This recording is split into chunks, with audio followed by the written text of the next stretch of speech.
La Comisión Dominicana Permanente para la celebración del 5º centenario del descubrimiento y evangelización de América presenta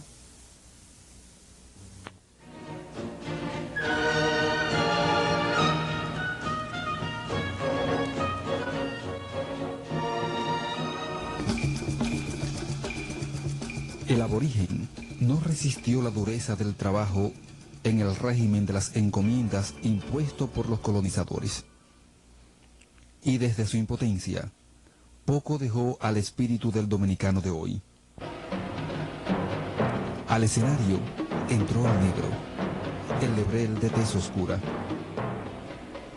Por las rendijas de los barcos negreros, azorados y avistando un mundo que antes no conocía, el negro desarraigado interrogaba a sus dioses.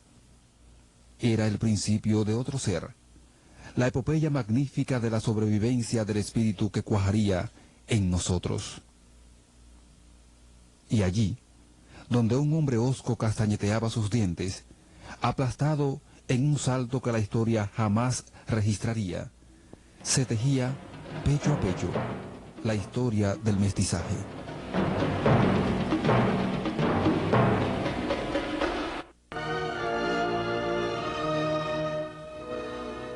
El proyecto de las cubiertas de la catedral se inicia por este ángulo noroeste de la catedral, en las capillas de la Antigua y de la Altagracia.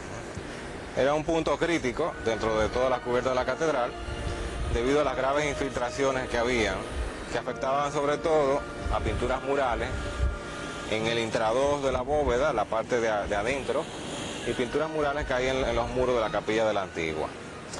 Estas infiltraciones pues estaban afectando a estas pinturas murales y se resolvió como urgente la reparación, la restauración de esta cubierta. Básicamente el problema de la cubierta de la catedral está en las juntas, el desgaste que tienen las juntas entre los ladrillos por el paso del tiempo, por las lluvias caídas, y hicieron necesario entonces pues eliminar estas juntas viejas e inyectar nuevo material. Los ladrillos en sí, mediante estudios realizados aquí en Santo Domingo como en España, pues se detectaron como buenos, son ladrillos antiguos y funcionan bastante bien, están ya adaptados a las condiciones del clima y funcionan para los fines que están previstos, repelen el agua. Por lo tanto, pues eso se resolvió conservar a toda costa estos ladrillos antiguos, buenos, que realmente ya no estamos en capacidad de fabricar, y sustituir lo menos posible por un ladrillo de una calidad semejante. Al eliminar parte de esos ladrillos en mal estado, pues se aprovechó para inyectar morteros de cal, arena, una pequeña parte de cemento en esos estratos inferiores de los ladrillos. Una lechada muy suave va inyectando todas las pequeñas grietas, fisuras, cualquier oquedad que haya debajo, en el manto rocoso que hay debajo de los ladrillos, y luego se procede a recolocar el ladrillo, a masillar esas juntas con un material semejante de un mortero de cal y arena, y darle terminación ya, llenar completamente la junta hasta llegar al ras con la superficie del ladrillo propiamente dicho. Algunos puntos que se tuvieron en cuenta, sobre todo en estas dos capillas, fueron la restitución del caballete en la parte superior, un elemento que se había quitado y que la falta de este provocaba grandes infiltraciones. Otro elemento que se restituyó fue un respiradero. Todas estas bóvedas de la catedral tienen un agujero mediante el cual el aire caliente que se acumula en el interior sale al exterior, provocando un efecto de ventilación. El aire caliente sale, la humedad, el vapor de agua, tiene una pequeña abertura por donde salir, y no se producen entonces esos fenómenos de condensación tan peligrosos en los interiores de las bóvedas. Luego de realizado el proyecto piloto de las capillas de la Antigua y de la Altagracia, se procedió entonces a preparar un gran proyecto para trabajar en toda el área de la cubierta de la catedral. Un proyecto cuya duración estimada era de 14 meses, ya está en una fase bastante adelantada, y se comienza entonces por este lado sur. Las bóvedas de la nave sur Son unas bóvedas bastante castigadas por las lluvias debido a nuestra proximidad con el mar y la dirección de los vientos. Igualmente que en el plan piloto pues se desarrollaron los procedimientos de eliminar las juntas viejas, eliminar los ladrillos viejos en mal estado y de nuevo pues las inyecciones de cal, arena para ir llenando todas estas grietas, intersticios, juntas, oquedades que hay en el manto rocoso que es la parte de abajo de los ladrillos. Igualmente, al paso de que se iba desarrollando el proyecto, pues se fueron corrigiendo zabaletas, bordillos, se fueron canalizando las aguas a los puntos, de acuerdo a las pendientes, a los puntos por donde van a salir luego ya y van a caer al terreno. Por medio de esas gárgolas de piedra, se fue corrigiendo todas las irregularidades para lograr que la canalización del agua fuera correcta hacia esos puntos. Se trabajó en distintas capillas, en la capilla de San José de San Pedro. Finalmente esta capilla, la capilla del Santísimo Sacramento, también ya restaurada, tuvo grandes problemas, sobre todo en una grieta que apareció debajo del área de ladrillos, la cual pudimos reparar. Se inyectó correctamente, se introdujeron elementos estructurales para evitar que hubiesen nuevas aberturas. Y luego pues se cubrió de nuevo con su manto de ladrillo y se corrigieron pues zabaletas y pendientes para asegurar que el agua desaguara hacia los puntos de desagüe. Proseguimos con las bóvedas de la nave sur. La etapa que incluyó este trabajo pues desarrolló comenzar desde el lado oeste hacia detrás y se fueron corrigiendo igualmente todos los problemas, bordillos, zabaletas, problemas de pendientes en la superficie, y se han ido también restituyendo los respiraderos originales para asegurar que el aire caliente que se acumula en el interior del templo pues tenga salida y no provoque los efectos de condensación. Queda pendiente pues la corrección de los sistemas eléctricos, corrección a algunos detalles en zabaletas y la colocación de gárgolas, que es un proyecto que está pendiente que vamos a realizar ya de inmediato. La nave central, esta nave de 2 aguas, pues es la última parte del gran proyecto de la cubierta de la catedral. No se presentan en ella grandes problemas debido a la gran pendiente de esta cubierta, que hace que el agua realmente corra y se elimine rápidamente. No es lo mismo este plano inclinado que la superficie abovedada que vemos en las naves laterales.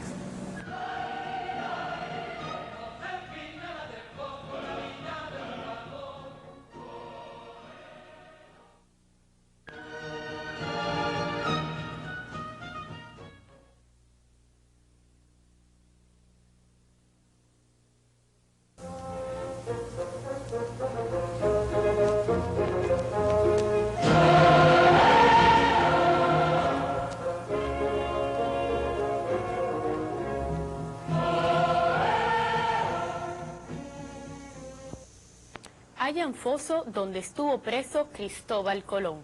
Importantes hallazgos realizados por los arqueólogos Marcio Veloz Magiolo y Elpidio Ortega en el lugar donde levantara Bartolomé Colón la primera ciudad de Santo Domingo demuestran que el foso de la fortaleza fundada por este en la margen oriental del río Sama fue el lugar donde permaneció preso el almirante Cristóbal Colón en el año de 1500. Según los investigadores, el sitio es sin duda uno de los hallazgos más completos de cuantos se han hecho en las excavaciones arqueológicas relativas al 5º centenario del descubrimiento, coincidiendo con las descripciones que ofrece el padre Bartolomé de las Casas durante su primer viaje al continente americano en 1502.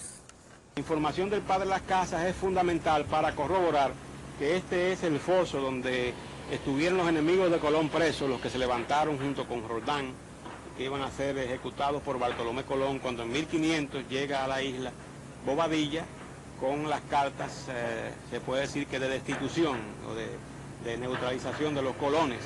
Y por lo tanto Bobadilla entra a esta fortaleza libera a los presos que iban a ser ahorcados y toma posesión de ella.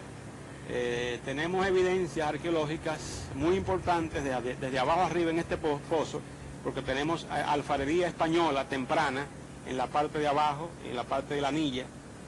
Tenemos también alfarería indígena, bastante, que revela que aquí hubo pues, una actividad muy temprana de españoles e indios, y que este es realmente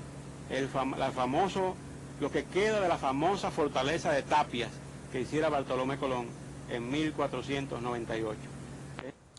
Continúan los trabajos de restauración del puerto de Santo Domingo en el entorno de la Puerta de San Diego, principal puerta de entrada a la ciudad en tiempos de la colonia. Estos trabajos forman parte del proceso de restauración de la ciudad colonial con miras a la celebración del 5º centenario, cuya efeméride se conmemorará en 1992. Les invitamos a que escuchen dentro de la programación de Noticiempre Cristal todos los domingos el programa 500 años de historia, producido por José Enrique Trinidad y la participación de la locutora Norma Santana.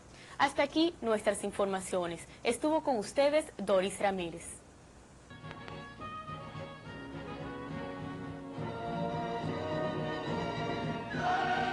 Amigos, ¿qué tal?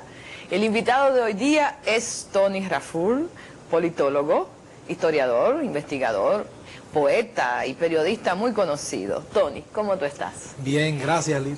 Te he invitado hoy para que hablemos del personaje más célebre desde hace al menos 500 años, que es el gran almirante don Cristóbal Colón. Yo quisiera saber desde tu punto de vista como historiador, politólogo, porque Colón fue también un hombre político en cierta medida, ¿cuál es tu apreciación del personaje de Cristóbal Colón? Fíjate, Cristóbal Colón es un personaje de leyenda y es un personaje interesante desde diversos puntos de vista. Yo creo que la figura de Colón da lugar a una serie de versiones, de creencias, de consideraciones que van incluso desde lo puramente histórico, desde el rigor de la historia, hasta lo poético. Alrededor de Colón se tejen numerosas ideas, ha dado pie incluso a que la imaginación pueda trabajar con él como personaje. Pero además, uno tiene que situarse en la persona de Cristóbal Colón en el momento en que ocurre el acontecimiento cimero del descubrimiento. Y ver a aquella persona súbitamente catapultada a un escenario infinito, al escenario infinito de los siglos, ver su propia imagen, su propia hazaña, ignorada por él mismo, que nunca llegó a comprenderla cabalmente, pero hay que verla envuelto en toda esa madeja de consideraciones y especulaciones que rodeó el proceso del descubrimiento, al margen, por supuesto, de las fuerzas históricas y sociales que determinaron el hecho. Perdóname que te interrumpa, pero tú acabas de hacer una afirmación interesante. ¿Tú eres de los que suponen que Cristóbal Colón no creyó que había descubierto algo nuevo? Bueno, cuando Cristóbal Colón muere, cuando suscribe prácticamente en sus últimos años la voluntad testamentaria, todavía se cree adelantado de las tierras de Zipango. O sea, es toda una idea a la cual nunca renuncia y uno tiene que aceptar como válida esa creencia ya suscrita por él en los años postreros. Es posible que no supiera que se trataba de un continente de la naturaleza y la dimensión que fue el continente americano, es posible. Ahora, el hecho en sí mismo es lo que da pábulo a la idea de un personaje interesante. Por ejemplo, yo he visto en algunos estudios atribuyéndole a Colón, por ejemplo, ser miembro de una sociedad secreta que existía en la antigüedad y que el descubrimiento fue el fruto de un acuerdo tácito de las autoridades de la época con Cristóbal Colón para cumplir una misión hasta ahora desconocida en su principio, ¿no? O sea, fíjate, todo este tipo de cosas, ¿no? De fábulas, sí. De fábulas, es interesantísimo. Que la reina era parte de ese grupo oculto, de esa conspiración oculta. Y todo esto ya empieza a figurar un personaje de leyenda más allá del descubrimiento en sí mismo. Ahora, ¿sabía o no sabía Colón que había descubierto América? Yo creo que desde el punto de vista del personaje en sí mismo carece de importancia. Quizás desde otro ángulo sí la tiene, pero desde el punto de vista del personaje. Porque ¿qué descubrió Colón para él? Él había llegado a unas tierras hermosas. Él confesó que ojos humanos no habían visto tierras más hermosas. Él se sintió deslumbrado permanente y constantemente. Su diario de anotaciones así lo atestigua. O sea, estamos ante la presencia de un redescubrimiento, en el caso de Colón, del paraíso. De un paraíso que él suponía ubicado en una determinada región a donde había llegado. pero es un paraíso que él redescubre, es un paraíso donde está la herencia religiosa de manera permanente. O sea, uno puede asomarse a ese paraíso y uno lo encuentra. Aun cuando estaba descubriendo un terreno o un espacio que iba a dar lugar a una labor de conquista con todos los atributos, con todas las virtudes y las miserias que conllevó el descubrimiento, ¿no? En su fase ya de colonización y de pillaje. Pero desde ese punto de vista, Colón es un personaje que trasciende el propio hecho del descubrimiento. O sea, su figura, su ajetreo, su afán, su búsqueda incesante, las gestiones que tuvo que realizar para poder costear y llevar a feliz término el proceso en el cual se embarcó.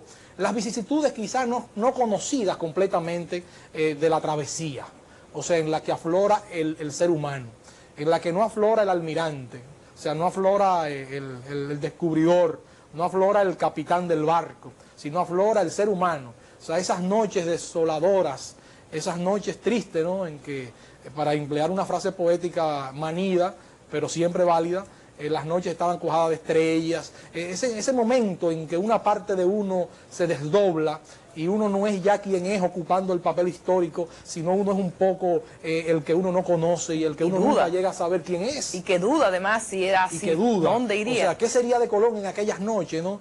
Con esa tropa un poco difícil, un poco ambigua, de una pasta humana a veces muy dura de establecer exactamente, ¿no? A qué parámetros culturales respondía en ese momento, o si estaba a la altura de la visión de Colón, o a la altura de la intrepidez de Colón. O sea, habría que ver cómo se creció ese personaje para mantener alguna coherencia, alguna unidad de propósito, alguna voluntad. O sea, es importante quizás hurgar. Claro, corremos el riesgo entonces de abandonar al Colón histórico y uno incursionar ya en un Colón poético, en un Colón distinto, en un Colón que de alguna manera representamos todos nosotros en ese afán, en esa búsqueda. Tú como hombre de letras, tú has leído el diario de Cristóbal Colón. Tú le das la característica de obra interesante de la literatura castellana que le da, por ejemplo, a alguien como Mañón, por ejemplo. Sí, bueno, básicamente es un registro. O sea, el diario es un registro donde Colón anota las impresiones del proceso. Por lo tanto, tiene un valor histórico muy definido, muy focalizado dentro del ángulo histórico. Desde el punto de vista literario hay que establecerlo ya a través de estudios de literatura comparada, hay que verlo incluso no solamente desde el punto de vista formal, sino el castellano de la época, o sea, hay que analizarlo en otras vertientes. Ahí me luce que es un testimonio, es un documento de suma importancia. Yo creo que asomarse a él es descubrir no solamente el mensaje de la comunicación como tal, sino incluso descubrir algunas cosas que no se han redescubierto, valga la redundancia. ¿Por qué? Porque a través del discurso uno puede establecer nuevas apariciones, nuevos hallazgos que pueden contribuir incluso a dimensionar la figura del descubridor. La vida de Colón es hasta cierto punto triste. Es triste porque no todo es gloria, o sea, no se casa definitivamente Colón desde el punto de vista personal con la gloria, aunque cree hacerlo. O sea, hay un Colón un poco despojado, hay un Colón un poco sufriente, hay un Colón un poco que incluso arrastra la lucha enconada que se desarrolla a través del proceso de las nuevas tierras. O sea, de la posesión de las nuevas tierras. Pero tú estás describiendo el Colón después del descubrimiento, pero el Colón antes del descubrimiento, todo ese proceso de ese hombre humilde que llega a Portugal por azar, claro. También como tú dirías ahí, a Lagos, el sitio de Enrique, el navegante. Ahí eso es muy interesante de verlo, ahí él comienza a casarse con la gloria. Ese hombre tan humilde, hijo de un tenedor de lana, que se casa con una aristócrata portuguesa, para la época era algo singular. Era todo un fenómeno. Además la persistencia en el propósito, todavía hoy día, o sea, la persistencia es algo loable, es algo que destacamos siempre en cualquier fenómeno. Y en el caso de Cristóbal Colón, por ejemplo, en esa etapa, háblame de esa etapa, sí, que es antes. En esa etapa del predescubrimiento tenemos a un personaje que se la ingenia para tratar de defender algunas de las concepciones que ya él sostenía como consecuencia de determinado tipo de aprendizaje, de determinado tipo de convicción. Y fíjate cómo el hombre trasiega en una serie de relaciones que van desde cartógrafos de la época O sea, desde personas que estaban trabajando directamente con lo que sería la correlación de tierras existentes, hasta las propias gestiones con las más altas autoridades. Cómo tiene constantemente que moverse de un lugar a otro, cómo tiene que negociar en Portugal y en España para poder materializar el proyecto. Y cómo incluso alrededor de ese proyecto se vienen a tejer en ese mismo proceso algunas fantasías o algunas versiones para darle todavía mayor vicisitud al proyecto en sí mismo. O sea, la incapacidad que había de la corona para poder costear el proyecto, la simpatía que despierta Cristóbal Colón, ya no solamente por la virtud expositiva del proyecto, sino por su propia personalidad, que es un detalle que debemos estudiar cuando hablamos de Colón en sí mismo. O sea, cuando hablamos de la persona en sí mismo. ¿Cómo es que tú lo percibes, la persona en sí mismo? Sí. Bueno, yo veo un personaje básicamente con un gran poder de convicción. O sea, es lo primero. O sea, con un gran poder de convicción que no solamente cree lo que está defendiendo para poder costear el proyecto, sino también un personaje que es capaz de contagiar. O sea, que es capaz de atraer. Un líder carismático. ¿Tú lo percibes como un líder carismático? Con carisma, o sea, con carisma suficiente como para identificar en su voluntad de viaje, en este caso, a numerosas personas que tienen que ver, que tienen que corresponsabilizarse con el proyecto. O sea, tiene que darse alrededor de Colón una serie de situaciones que él traslada, que él transporta a través de su personalidad. Hoy día, por ejemplo, eso juega un papel definitivo. O sea, hay veces que una persona tiene todas las condiciones del mundo, desde el punto de vista intelectual, desde el punto de vista de la formación, y sin embargo carece de atractivo, no digo atractivo físico, sino del ángel, del alma, del duende, de algo que no puede ser explicado desde la lógica ni la racionalidad, de algo que simplemente se percibe y se acepta como tal, que no es un valladar absoluto, pero que es una fuerza que predispone o ayuda. O sea, definitivamente. Y eso no sucede en la vida práctica, en la vida diaria. O sea, en el contacto diario, constantemente uno dice, pero fulano de tal no me cae tan bien, o fulano de tal eso es lo que llaman la seducción. Él era un seductor. Era un seductor. Entonces, ese papel de Cristóbal Colón como seductor, ese papel de Cristóbal Colón capaz de arrastrar a su proyecto a las autoridades de la época, de negociar, de persistir, están más allá de cualquier otro tipo de consideración de carácter teórico, de carácter ya del punto de vista del rigor y de los intereses en juego. O sea, porque habría que remontarse entonces al escenario histórico, las contradicciones que azotaban, la necesidad de buscar un nuevo camino, la toma, todo este tipo de cosas. Hay que obviarla en este momento para nosotros concentrarnos en la personalidad de Colón. O sea, procurar al otro Colón, o sea, al Colón que desde el punto de vista humano se asoma a la historia y logra establecer un acontecimiento, una hazaña sin precedente, o sea que es el acontecimiento más importante prácticamente que se produce a partir de entonces en la humanidad y del que todavía hoy somos deudores, tanto desde el punto de vista cultural como desde otros ángulos, o sea, independientemente del valor de juicio que podamos establecer alrededor del fenómeno del descubrimiento.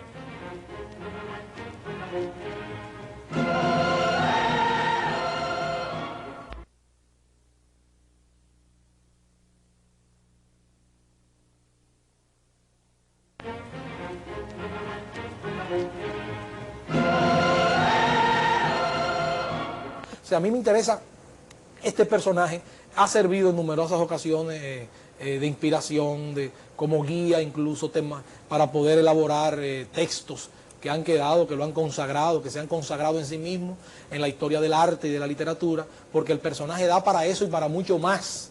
Pero hablando de eso, justamente, que él da para eso y para mucho más, en torno a este personaje fabuloso, sus orígenes fabulosos, sus relaciones, sus descubrimientos, se ha creado, se ha tejido una leyenda maléfica, sobre todo en nuestro país. Históricamente se considera en la República Dominicana, al menos en ciertos círculos, que hay fenómenos ligados a Colón que son maléficos, ligados a su historia, que Colón da mala suerte. No solo él tuvo mala suerte, según ciertas personas, sino que además hablar de él, ocuparse de él, da mala suerte, da lo que nosotros llamamos fuku. ¿Qué tienes tú que decirnos al respecto? Bueno, empezando por lo último, un gran poeta soviético, Estuchenko, escribió un poema, un libro de poemas, que tituló Foucault, en homenaje a lo que él considera que es la tradición o la superstición de gran parte de los dominicanos en relación con la figura de Colón. O sea, de que Colón trae mala suerte mencionar a Colón. Parece que es un asunto muy arraigado en la mentalidad del pueblo dominicano, pero sobre eso se tejen muchas leyendas.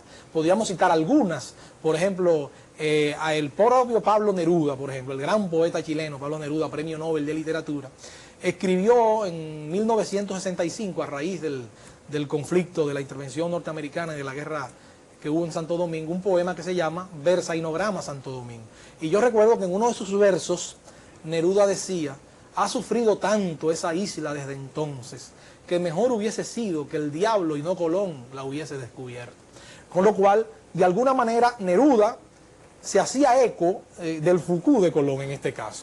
Sobre el Foucault de Colón hay también numerosas teorías. Yo recuerdo ya, porque lo vi, de una escuela, de un grupo esotérico dominicano, una vez conversando, decían ellos que a raíz del descubrimiento, al producirse, a través de la hazaña de Cristóbal Colón, la extinción de la raza indígena en gran medida y en poco tiempo, o lo que había de poblamiento indígena en la isla, dicen ellos que los indios, muchos de los cuales se suicidaron en masas porque no resistieron el trabajo esclavo y además porque no sobrevivieron en los primeros años. A las enfermedades. Ya en 1521 no había indígenas. Cuando se produce la aborígenes. insurrección de Riquillo en el 19, ya fue una insurrección de criollos, de cimarrones, pero no quedaban muchos indios. Bueno, se dice que los indios juraron no volver a reencarnar más en la isla. Y que como un castigo a la isla y como una maldición, como un Foucault en este caso, sus almas flotan desde entonces sobre la isla y sus almas no han vuelto a encarnar, o sea, no han vuelto a volver a la vida. En ese caso eso ha quedado como una maldición y algunas escuelas esotéricas sostienen esa idea, pero ya en un plano evidentemente ocultista. Sí. En otra medida, la estatua de Colón, por ejemplo, en el Parque Colón, en la ciudad colonial, siempre ha sido objeto de numerosas especulaciones. O sea, desde la colegiada que puede ir a ver la estatua y se ubica, dependiendo del sitio donde se ubica para poder ver a Colón, establecer en relación con él numerosas teorías, consideraciones, como de que Colón maldijo a través de su señalamiento en la estatua, la isla, hasta una serie de situaciones que se presentan alrededor de esa estatua. Eso ha creado también una aureola negativa alrededor de Cristóbal Colón.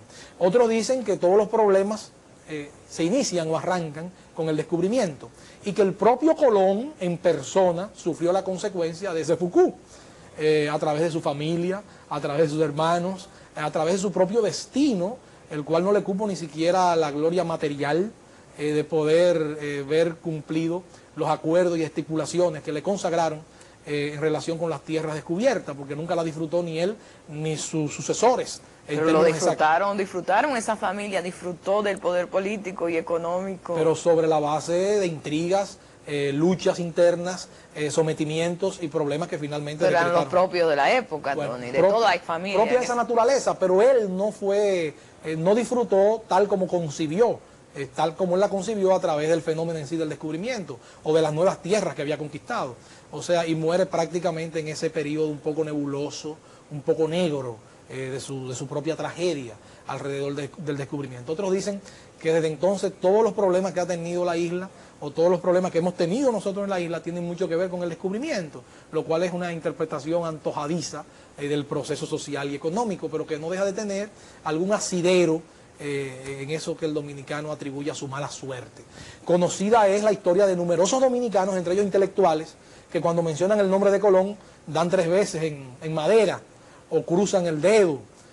Yo recuerdo en la propia universidad Autónoma de Santo Domingo y en otros centros universitarios a profesores cuando tocan el tema o mencionan el nombre de Colón hacen esto, lo cual es asombroso, porque una vez no concibe a una autoridad o a un investigador científico rindiéndole culto a una superstición. Pero sería lo más desde el punto de vista cómico, porque yo no veo a intelectuales racionales creer en ese tipo de superstición. Bueno, porque hay mucho de lo que es la herencia cultural del dominicano, o sea, del sincretismo. Hay mucho de lo que los dominicanos somos finalmente, o sea, de esta mezcolanza, de esta hibridez que se manifiesta desde diferentes ángulos. O sea, entonces el dominicano es la herencia, es el producto cultural de esa época. Hoy día, por ejemplo, uno pregunta al dominicano qué es desde el punto de vista religioso y uno no sabe exactamente lo que es, porque hay evidentemente una mezcla de ideas y de creencias. Aunque se define como católico en sentido general, muchas veces ese catolicismo nominal da cabida a una serie de creencias que no son puramente católicas. El vudú, por ejemplo, es una mezcla, ¿no? Es un catolicismo occidentalizado de alguna manera. Uno encuentra en muchos hogares dominicanos altares que corresponden a denominaciones no exactamente cristianas desde el punto de vista religioso, sino donde se establece ya un puente en la creencia misma con rituales africanos. O sea, porque en gran medida el dominicano es el resultado de todo este tipo de creencias. Lo que sucede es que muchos dominicanos no confiesan públicamente sus creencias por razones distintas, ¿no? Pero tú personalmente, Tony, ¿tú crees que este supuesto maleficio tiene bases reales, objetivas, o se trata de otra fábula más alrededor de la figura del gran almirante? No, bases científicas no puede tener. Objetivas, digo, no científicas, bases objetivas. Bueno, base objetiva en el sentido de que uno puede hilvanar una serie de acontecimientos y asociarlo a la idea incluso de la propia tragedia personal del descubridor. Pero eso no pasa de ser una consideración más, un punto de vista más dentro del conjunto de opiniones y consideraciones que uno puede tejer alrededor de la vida de Cristóbal Colón. Ahora, un hecho cierto, o sea, un hecho que desde algún punto de vista es irrebatible, es que los dominicanos han construido una visión de su tragedia alrededor de fenómenos históricos concretos, o sea, el llamado azaramiento, o sea, el hecho de que la isla de alguna manera, el desarrollo histórico ha sido anómalo, el desarrollo histórico no contiene el proceso normal en el que las fuerzas productivas van trazando los estadios diferentes de evolución social, sino que ha sido arrítmico en gran medida. Pero eso ha sido el caso de casi todos los pueblos del mundo, y en particular de América. Bueno, en el caso específico de América, pero acuérdate que América se asocia íntimamente al descubrimiento. Exacto. O sea, de que seguimos hablando de lo mismo, o sea, en los mismos términos. En el caso de la isla, de manera específica, porque la hazaña de Colón, en alguna manera, se circunscribe en el aspecto quizás más alto al proceso de la isla, ¿no? O al proceso de las islas circunvecinas. Pero evidentemente que la idea de que Colón sea un agente de mala suerte o negativo no tiene ningún basamento científico, ni una base objetiva indudable. Puede tener elementos objetivos que pueden conducir a asociarla, pero yo creo que forma parte más bien de la cultura del dominicano. Muchas gracias, Tony.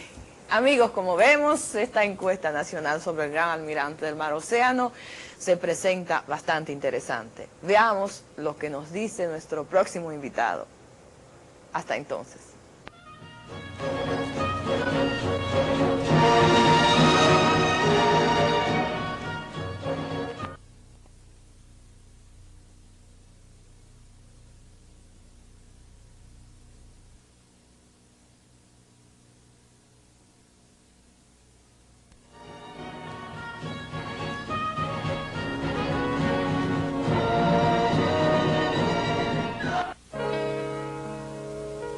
Somos un pueblo mestizo, pero la historia de este mestizaje, sin embargo, no puede ser atrapada como historia del espíritu si no se hace con el poder de síntesis que ofrece el arte.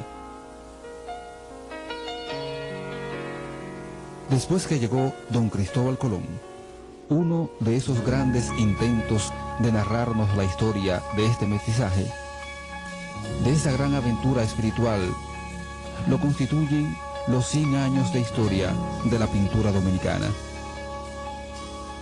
Con el lenguaje de la pintura y en un inventario de 100 años, queda evidenciado el drama del cruce racial, el nuestro, el del Caribe, puesto que en este juego de símbolos y elegancias de las formas y colores se encuentra una narración mágica tan cabal que es al mismo tiempo espejo de la realidad histórica fácilmente verificable en el mestizaje y la mulatidad.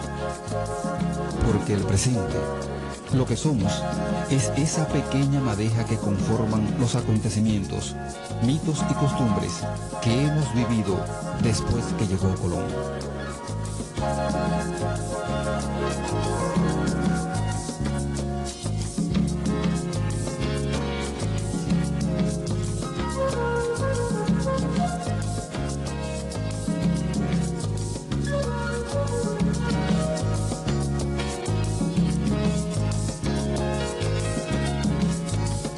¿Qué somos finalmente los dominicanos?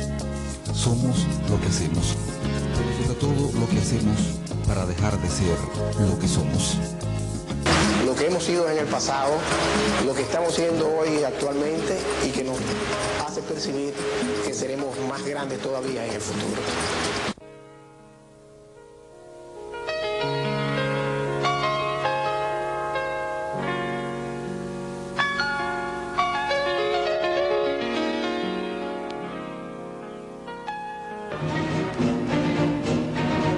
Una puerta de hierro a modo de cancela, que separa la calle Arzobispo Meriño de la plazoleta de los curas, ha suscitado la curiosidad de la ciudadanía y ha provocado además comentarios favorables o adversos desde el momento mismo en que fue instalada por la oficina de la obra de la catedral.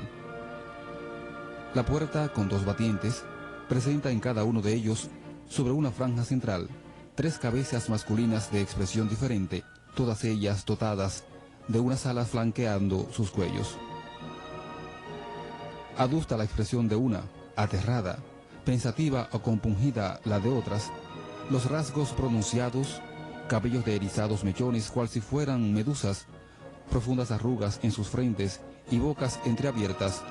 Estas cabezas decoran la puerta de elaborada forja. Podrían ser demonios o ángeles, producto de una truculenta pesadilla, o personajes de un drama con acento grotesco. El trabajo es obra del escultor dominicano José Rotellini. La puerta que separa la calle Arzobispo Meriño de la plazoleta de los curas es el primer paso para cerrar el área rodeada por las antiguas casas de los canónigos y el flanco sur del templo. Para cerrar la plazoleta se proyecta colocar otra puerta en el callejón de los curas, que se inicia en la calle Padre Bellini y desemboca en el área de los jardines. La puerta se hará también en hierro y se decorará con otros mascarones sobre modelos de la sillería del coro, de igual estilo aunque con diferentes expresiones que los de la puerta ya instalada. Para esculpir estas cabezas, que habrán de ser solo 4, debido a que la anchura de la entrada es más reducida que la de la calle Arzobispo Meriño, se encomendó al artista colombiano Genaro González que las modelara. La plazoleta de los curas se cerrará por la calle Isabel la Católica, con una reja de hierro que tendrá 2 puertas del mismo material. En este lado del recinto, y debido a que ya hace muchos años se demolió un muro que lo separaba de la vía, el espacio abierto es mucho mayor que el que lo limita con las calles Padre Bellini y Arzobispo Meriño. Dentro de las obras de la catedral primada, está en proyecto volver a restaurar las antiguas casas de la plazoleta, la mayoría de las cuales son del siglo XVI, para destinarlas a museo catedralicio, centro de información, despacho parroquial y vivienda del vicario de la parroquia. La plazoleta de los curas ha servido como cementerio y ya en la segunda mitad de este siglo, y hasta que fuera rescatada por los planes de restauración emprendidos en la década del 70, se destinó a parqueo de automóviles, perdiendo así su original carácter y su peculiar aire religioso.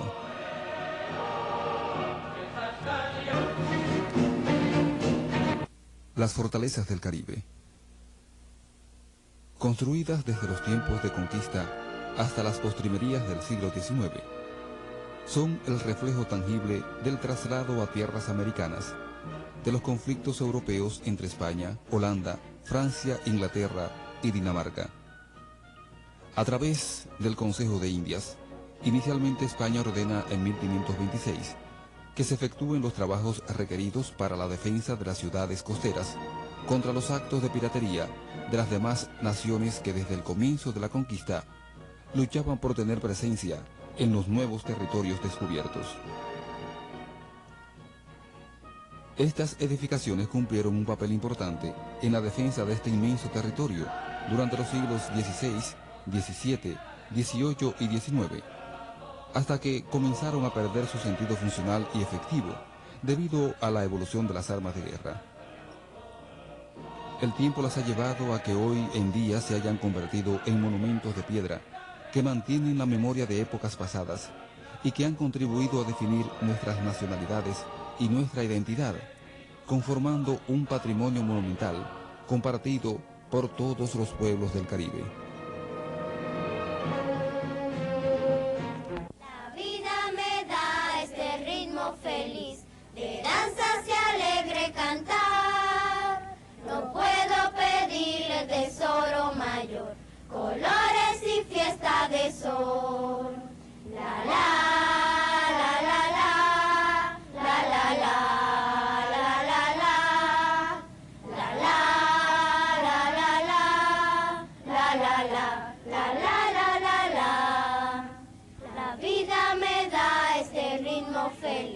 de danzas y alegre cantar.